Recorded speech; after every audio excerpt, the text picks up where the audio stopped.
James Stewart as the six-shooter.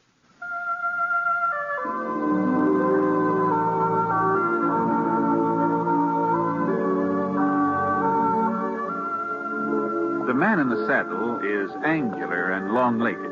His skin is sun-dyed brown. The gun in his holster is gray steel and rainbow mother-of-pearl, its handle unmarked. People call them both the six-shooter. The NBC Radio Network presents James Stewart as the six-shooter, a transcribed series of radio dramas based on the life of Britt Ponset, the Texas plainsman who wandered through the Western Territories, leaving behind a trail of still-remembered legends.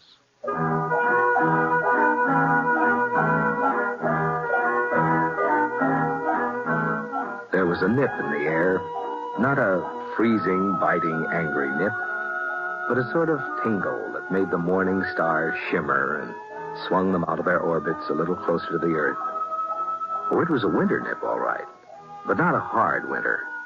Not a winter when the cattle would come down from the high places, poking their noses into the ice-encrusted ground. It was a mild winter nip, mild enough so that the breath of the boy on the pinto turned only a faint gray as he rode toward the campfire where the man was sitting. Howdy. Hello, mister. I see your fire. I thought maybe you wouldn't mind if I gave my pony a chance to warm up. Sure. Make yourself home. Now, take it easy, Black. Easy. You heading for Thompson's Corners, mister? That's right. I just came from there. Oh, well, you must have been riding all night. Oh, just about. You see, I'm running away from home. Oh, that's so. Seems kind of a funny thing you'd pick this time of year to run away.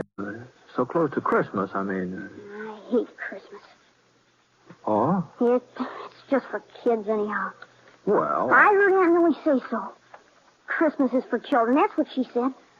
Johnny's old enough to do with all that fuss and nonsense. I heard her tell Mr. Franklin that. Oh, you don't live with your folks, huh, Johnny? No, sir. They died about 8 months ago. Oh, I see. Christmas was all right when I was with them. Of course, I was a lot younger then. Oh, yes. It just beats me the way folks take Christmas so serious. Well, I don't know. As if getting presents made any difference. As if I really cared about that knife. Well, is that what you wanted, a pocket knife? I don't want a knife. I don't want anything. I just wish there wasn't any Christmas, that's all. Uh-huh. Well, I guess you aren't the first person to feel that way. You know, it seems to me I remember reading a story once about a fellow who felt the same way about Christmas you do. Just didn't have any use for it. What happened to him? Well, I doubt if I can call it to mind after all this time, but as I recollect, now mind you, this may not be word for word, but as I recollect, the man that it was about, the one that hated Christmas, that is, well, he was a real skinflint, he was. He just as stingy as they come. His name was, let me see, Eben, something like that. Eben? Eben, yeah, I'm pretty sure that was it. Well, being so tight-fisted, this fellow Eben, he got to be the richest man in the whole territory. He owned a ranch? Oh, sure. Had 4 of them. 4 ranches and store buildings and farms and maybe a bank or 2. He was rich. I bet he had a mighty fine ranch house. No, he didn't have a ranch house.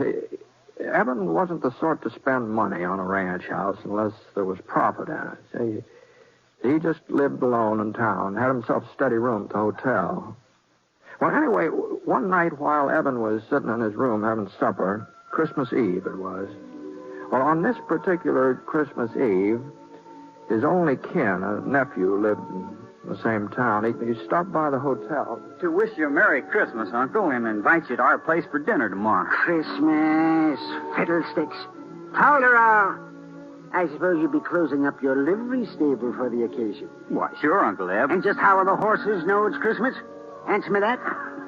Well, if they don't know it, we will. Can I tell Sally to expect you at 3? You can expect me all you like, but I ain't coming.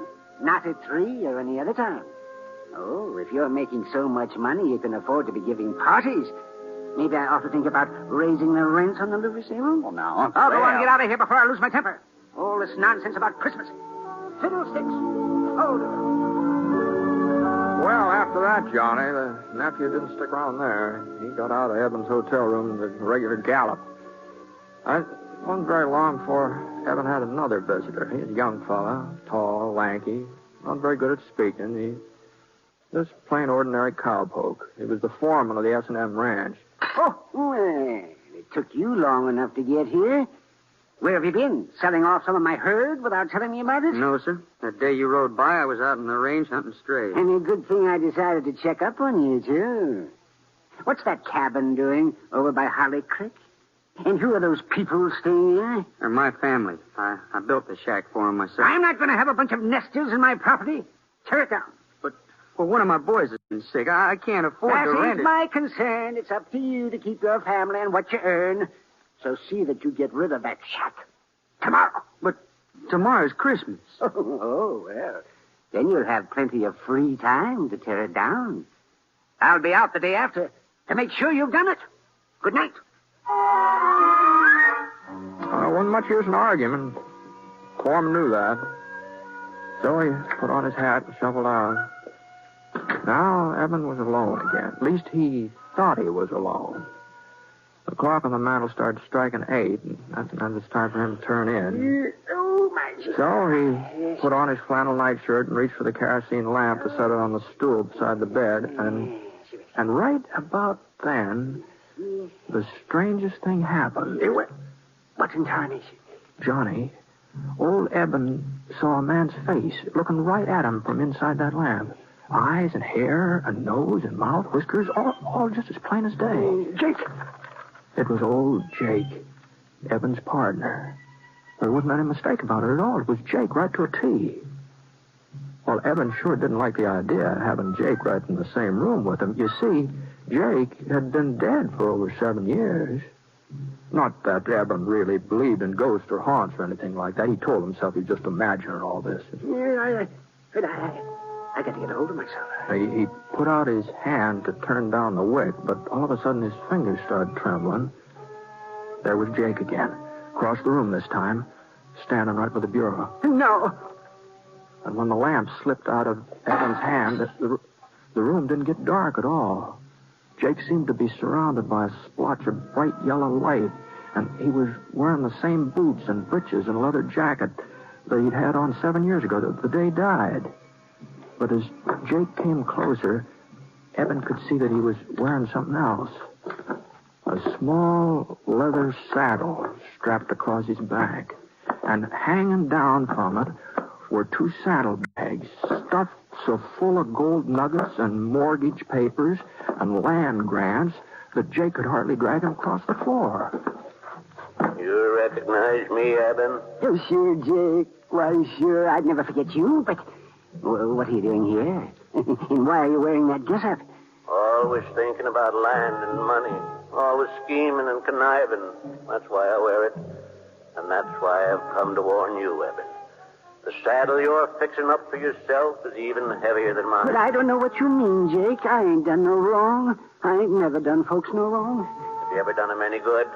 Any good at all? Oh, why, sure, I've worked hard. I've saved my money. I ain't been a burden on anybody. Why, you should see our ranches, Jake. Oh, the way I've built them up. I have seen them many times, and I've seen a lot more than that, too. That's my punishment. To spend eternity traveling around, seeing mankind with its trials and tribulations, with its joys and hopes. Is that so terrible? Oh, Eben, to watch him and not be able to help him. You'll find out how terrible it is. You'll find out. There must be some way of avoiding this. You always were my friend. Jake, tell me what to do. Eben, you've got to find out for yourself. But how?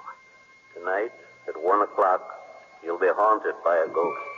Another ghost? Pay him heed, Eben. Pay him some heed. Wait, Jake. Don't leave me without it. Jake. The yellow light sort of faded away, and the ghost was gone. It was just like he hadn't even been there. And then something caught the corner of Eben's eye, a little glimmer on the floor, and he bent over to pick it up. Yes, what is it? A gold nugget. Oh, now where on earth did it... Oh. And then he remembered. Those saddlebags of Jake's, they'd been filled clear to the brim with gold nuggets.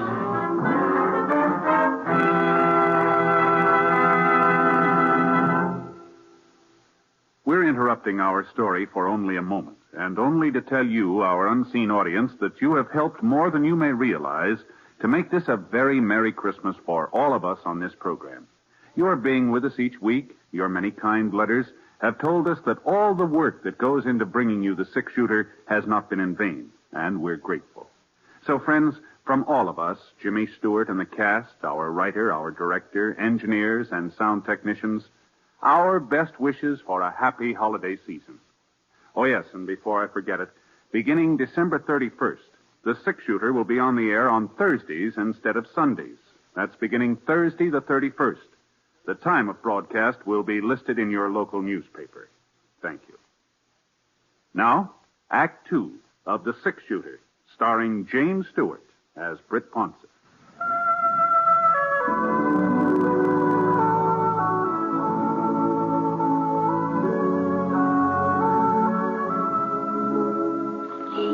A gold nugget. Then Jake's ghost really had them there, mister? Yeah, there just wasn't any doubt about it, Johnny. What happened then? Did the other spook turn up? The one Jake said was coming to see Eben? Oh, sure, Johnny, sure, yeah. And he was right on time, too. Eben was lying in bed, wide awake, of course. He hadn't been able to do much sleeping. He was too scared. It was kind of peculiar. Eben was half scared the ghost would come and half scared he wouldn't, you see. But before the sound of the clock had died away, there he was. He's sitting in Eben's rocking chair like he'd been there all night long. And this ghost was a young fella, maybe 18, 19, all duded up the way young bucks like to dress, fancy chaps and checkered shirt and a red bandana tied around his neck. Howdy, Eben. Reckon you've been expecting. Here, well, I guess so. You ready to take a little trip? Where to? Back. Way back through the years. Oh, but how can I go with you? It's real easy. You see, I'm the ghost of Christmas past. You're past, Eben. Let's shove off. Well, the next thing Eben knew, he and that ghost were standing out on a snow-covered prairie. There was a circle of covered wagons in front of them, and the people from the wagons were gathered together and listening to a tall, white-bearded man. Behold, I bring you good He was in the Bible. great joy, which shall be to all people. For unto you is born this day in the city of David a Savior, which is Christ the Lord. And this shall be a sign unto you. You shall find a baby. The ghost wrapped turned in and cloth. pointed to a boy sitting away from the others on the tailboard of one of the wagons. Small boy, about 10 years old, with hollow cheeks and his eyes all red from crying. Oh, no. It was Eben himself on a Christmas day a long, long time ago. Not a very happy Christmas either. It was only a week since the oxen had stampeded and his ma had been killed when she fell from the wagon. His paw had died with an Apache arrow in his chest. No, I don't want to look at him anymore. Can't you show me another Christmas? Well, it was no sooner said than done. Now Eben and the ghost were in a bunkhouse. And Eben saw himself again. He's 10 years older than the boy on the prairie, but he was lying on a blanket staring up at the ceiling. And then his pal Jake came running in, all out of breath. Come on, Eb. Get a clean shirt on. We got us an invite to a party. Huh? Yeah, the boss is throwing a big shindig. He says he'll fire us if we don't show up. Eben couldn't help remembering that party. Oh, the roast beef and the baked ham and square dancing and the pretty girls in their calico. He couldn't help saying out loud to the ghost. Oh, dear. How I wish I'd... What was that, Eben? Nothing, Mr. Spears. Nothing. I was just remembering how I treated my foreman today. That's all. I After that, the ghost took Eben to 3 or 4 more of his old Christmases, and none of them were very happy. Especially that Christmas when the young schoolmarm, sitting on the horsehair sofa, had unwrapped a tiny box Eben gave her and then handed it back to him. It's a lovely ring, Eben, but I can't wear it. Well, you're not courting somebody else. No, Eben, but you are. You're courting something else. Bill. Land and money, cattle, profits. They mean more to you than I ever would. I'm sorry. Mr. Ghost, no more of the past. Please, I've seen enough. A man wants to forget. Sure, Eben. Whatever you say. And before Eben could blink his eyes, he was right back in the hotel room. But once he got there, he blinked real hard because all of a sudden the ghost was becoming a different person. He was getting fatter, and his stomach popped out 2 or 3 inches, and a few wrinkles creased his cheeks, and finally his chaps turned into a shiny blue serge suit with a heavy gold chain dangling across the vest. Well, what's happened to you? Why are you so different now? You seem to be getting tired of the past, so I thought we might take a gander at the present, if you've got no objections. Well, the hotel room just melted away, and Eben was looking at that cabin his foreman had built on Holly Creek. Well, that cabin sure was crowded. Oh, there must have been 5 or 6 children, all helping their mother get the Christmas dinner, all laughing and talking, as busy as summer colts. But when their father came in, he had a long face and a tired mouth. And his wife looked up and wanted to know what was troubling him. Oh, I was thinking about old Eben. It's not a very pleasant thought for Christmas, Bob. By the way, what did you want with you yesterday? Was it about this cabin? Oh, no, of course not. Well, let's get on with dinner. Sit down, everybody. Now, where's my Jim, huh? Well, I guess we're just going to have to eat And something. Bob looked all around the room. He was pretending he didn't see the little fellow in the corner. The boy with an iron brace on his leg and a wooden crutch propped up against the wall. But little Tim, he wasn't going to be ignored. Here I am. So, Bob picked him up and carried him over to the table. God bless this food, this house, and us and our friends. Even old Eben. Amen. The family found that part about Eben a little hard to swallow, but they finally managed, and Tim was the last one to chime in. God bless us, everyone. Eben didn't want to watch what was going on in that cabin any longer, but the next place the ghost showed him wasn't much easier on him. There was a big party going on at his nephew's house back in the livery stable.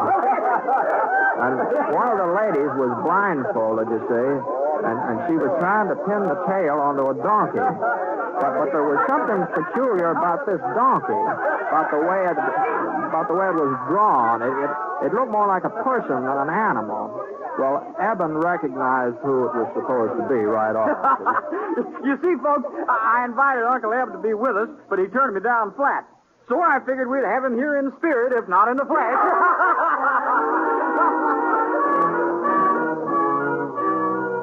Right back in the hotel room again. That's where Eben found himself. Spirit, you showed me the past and the present. What's left to see? The future, Eben. The future. And that's how Eben came to see a Christmas of the future. A cold, brittle Christmas. And there were 2 men standing on a street corner, their coat collars turned up so to keep out the snow. Oh, he's dead, all right. Dead as a doornail. Sure is a Christmas present I never expected. At least whoever handles his property won't be as hard to deal with as he was. Wonder if they'll bother giving him a funeral. And in a frame house over on the side street in the edge of town, a woman was speaking to her husband. Sonny, to me, he's been dead for years. Well, I haven't even thought of him since I don't know when. And yet, you know, once I was real fond of him. Funny, isn't it? Ghost. Who are they talking about? Those men on the street. That woman I used to know. Who is it that's dead? Tell me. And the ghost slowly turned and stretched out a long, thin, bony finger. And there, right at the end of that finger, was a tombstone, all covered with weeds. Eben could barely make out the name that was carved on it. Ebenezer Scrooge. No. What's this? Where am I? You know what? He was right in his own bed, in his own nightshirt, and the sun was streaming through the frosted windows. But Eben didn't stay there very long, not for very long. He got into his boots and trousers as fast as he could, and he dashed down the stairs, out into the street. Well, you see, the stores being closed gave Eben quite a problem. Well, he just have to make Fuzzy Wagner open the butcher shop up, that's all. Of course, Fuzzy didn't have much choice, seeing as how the shop was located in one of Eben's buildings. And when Eben told him what he wanted, a turkey and a ham, well... No. I'd better make it 2 hams and send them out to the cabin on the S&M ranch. And they're not to know that I ordered them. You understand, Fuzzy? Here's the money and a little extra for your trouble. Well, before Fuzzy could get his jaw shut up again, Eben was on his way, and he headed right straight out to his nephew's house. And Eben was the life of the party, too. Well, the way he carried on, he's laughing and making jokes and telling stories on himself, and he insisted that they use that donkey with his face on it when they played games, you know. Yes, because that's what I've been all these years. A real 4-footed, long-eared donkey. And the next morning, though, that's what Eben enjoyed the most. He was up bright and early and hitched the team to the buckboard and drove out to the S&M, hurrying the horses all the way. Come on, Bess. Come on, Martha.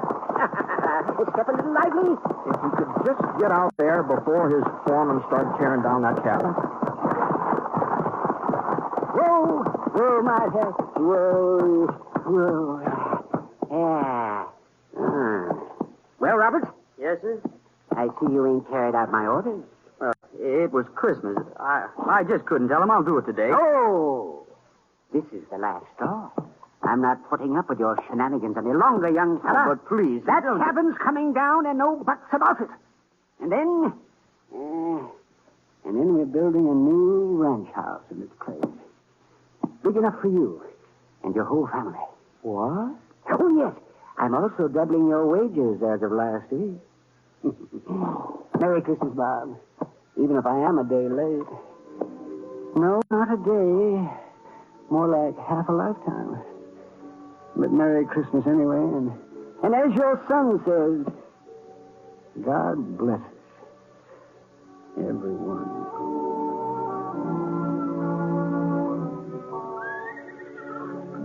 Well, that's the way things worked out, Johnny, more or less. Well, that's a fine story, Mr. Real fine. I reckon I know why you told it to me. How's that? So that I'd understand about Christmas and how important it is to do for other people instead of just thinking about yourself. Well, no. I didn't have that in mind especially. The story just happened to come into my head, that's all. Well, maybe if I had to give Aunt Millie something, a present maybe.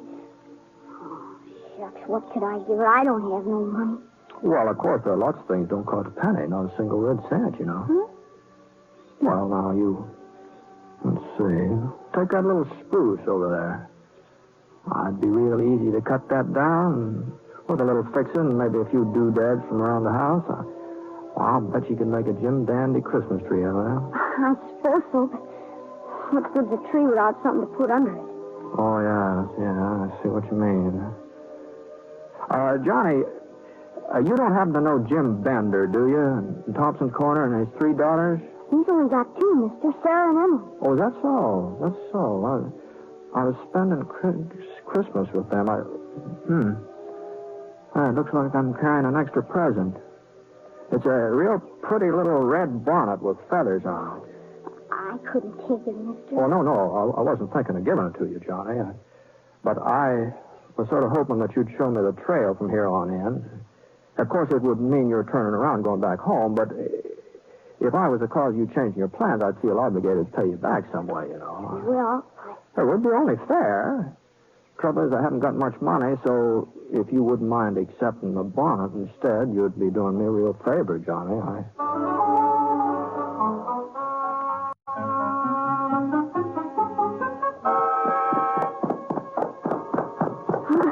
there's Aunt Millie out in the yard.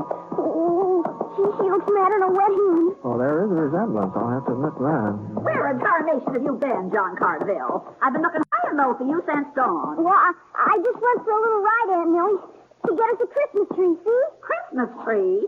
Fiddlesticks. This gentleman won't me cut it down. I'll just take it inside. Be right back, mister. If we had any use for a Christmas tree. I suppose he's figuring there'll be a whole lot of presents under it. No, I don't think so. But just between you and me, I got a hunch there'll be at least one person waiting for somebody. What are you talking about? Oh, no. It wouldn't be fair for me to speak out before Christmas. You know that. You don't mean he's got something for me? No. You mustn't get too curious so early. But I thought he didn't like me. I thought he just hated having to live here with an old maid. I guess I just don't know nothing about kids. Nothing at all. I don't deserve to get... Well, I think I'd better get moving along. Say goodbye to Johnny for him, will you? And I wonder if you'd give this to him. Yeah, tell him the little blade on it's kind of dull, but... A pocket knife? Yeah. Now, how did you know? So long. Oh, God bless you, mister. A Merry Christmas. Merry Christmas.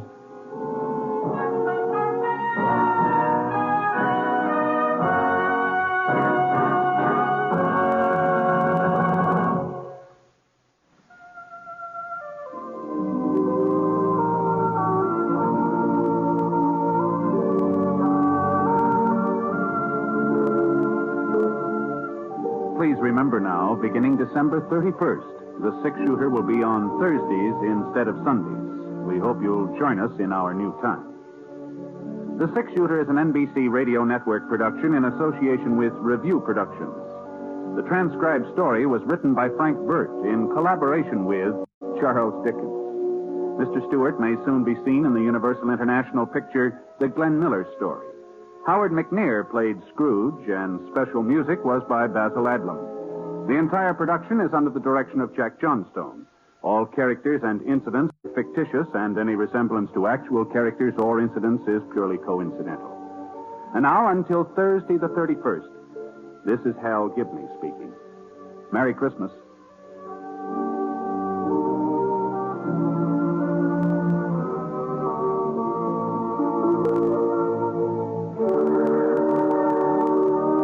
Tonight, hear Rex Harrison and Anna Lee in the NBC Star Playhouse on the NBC Radio Network.